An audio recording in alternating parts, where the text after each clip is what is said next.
Is this the kind of shape of spacecraft, etc., or flying craft that the beings from other planets were supposed to have flown in, or not? No. This, you see, sir, there are various shapes. There are spacecrafts which are shaped like boomerangs or bows. These are very, very, very big. Then there are spacecraft which are shaped like pipes, like huge pipes, roughly pointed at either end. And out of those huge pipes come these little things here. They are carried inside these huge pipes. Yes, sir. Now, we could talk about this fella. Yes. First of all, the penis and all this stuff, that relates, I would have thought, to the penis of Osiris in Egyptian legend, and the same recurring theme. Would that be along the right lines? We say, sir, that King Samahongo, who is represented here, the lord of all the Chitauri, call them what you will, had his penis cut off by Prince Muari, an African hero, and he replaced it with a golden one. Originally, we are told, this thing was made of gold. And now each time when we recall the story of the great marriage between human women and Chitauri men, we unite these creatures symbolically. And sometimes when the necklace is lying on the ground, we make a bed out of animal skin for these two figures, and then we lay them side by side and cover them with a small skin. So, why are the depictions of the gods, if they were reptilian, why are they not constantly reptilian? Why are they symbolized in other forms? Because it is very, very, very forbidden to portray a Chitauli as it really is. Only in that large green head do we see a Chitauli represented more or less as it is. But this was dictated by the Chitauli from Yes, the start, was it? Yes. All along. It was, you are not allowed to represent the sons of the python as they really are. Then you are really in trouble. If you want to talk about the Chitauli, you must either play with shadows, you must place an image of a Chitauli against a light and project its shadow onto the wall. So you've got a fish, I know, on the necklace as well, and fish are scaled.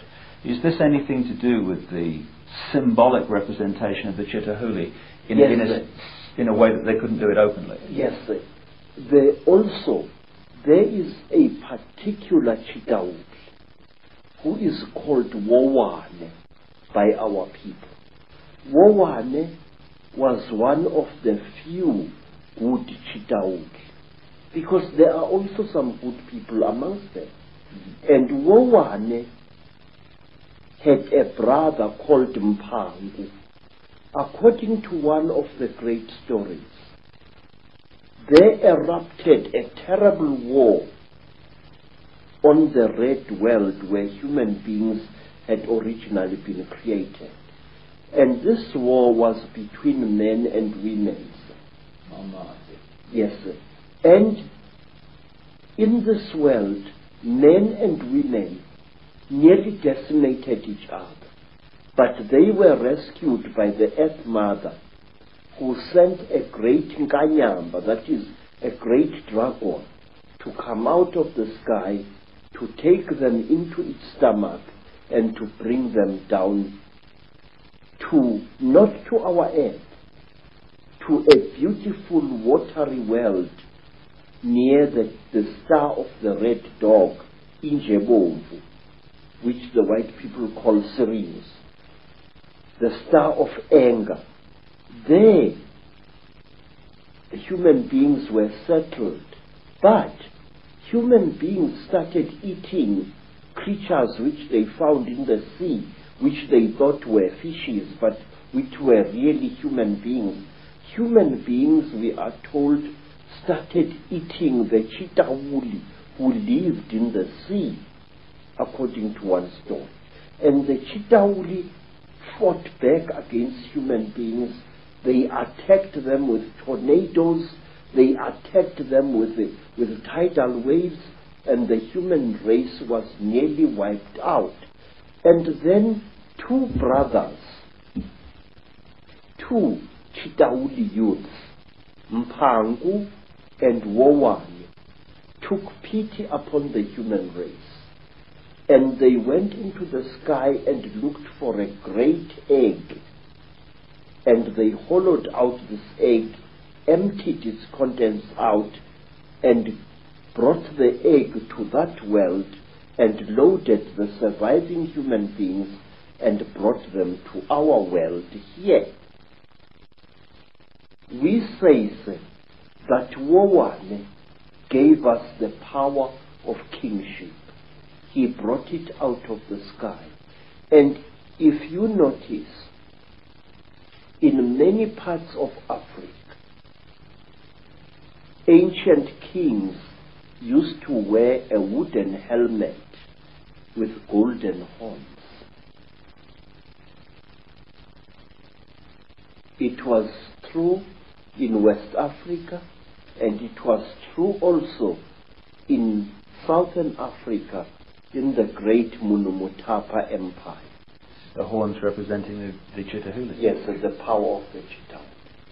Because to a Chitahuli, horns are not just for goring other Chitahuli as oxen gore each other. No, horns are a symbol of status, and through its horns, a Chitahuli is able to communicate with human beings far across the face of the earth. So the horns were like antennae then? Yes, they were instruments of projecting power.